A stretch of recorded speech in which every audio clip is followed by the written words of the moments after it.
आयोजन कराला से सब दिन आधुनिक खाद्य आसवर एसबू जो बड़ी चूरा शाग भजा जो बैगण भजा जो आप देखुं जो विभिन्न देशी आइटम जो खाद्य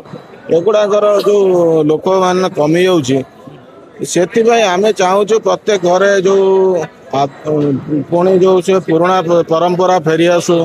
से आम पखाल दिवस जो अच्छी आज विश्व पखाल दिवस ये आम आपको पालुचु एवं चाहूँ जे सरकार या गोटे पेटेंट करूँ जमी पखाल कहले जमी जगन्नाथ देश कहले ओडिशा को बुझाए सेमती खाद्य कहले पखाल को जमी आम ओडिशा को बुझेब आमर यहाँ गोटे मूल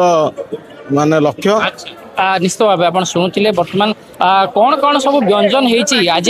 जेहेतु पखाल दिवस कौन कौन सब व्यंजन प्रस्तुत करते रकम खाद्य तैयारी एटी 18 प्रकार खाଇବା ହେଇଛି दही पखाल छुंक पखाल रोचे सागर आलू भर्ता रही शाग भजा अच्छी बैगण चटणी अच्छी टमाटो बैगण गोटे चटणी रोचे टमाटर आम दुई प्रकार कर गोटे खटा रोचे रसुण देखिए खाली खटा टमाटो से गोटे आइटम रही बीन्स आलू भजा रही तादे माछ अच्छी फ्रेश अच्छी चिंगुड़ी छेचा अच्छी उड़ियारी भेंडी आउ बोईतालु दे से गोटे खटा है सालाड अच्छी पापड़ अच्छी ठीक अच्छे बर्तमान जो मैंने पखाड़ मजा नौ प्रतिक्रिया ने कि भाव मजा नौ आयोजन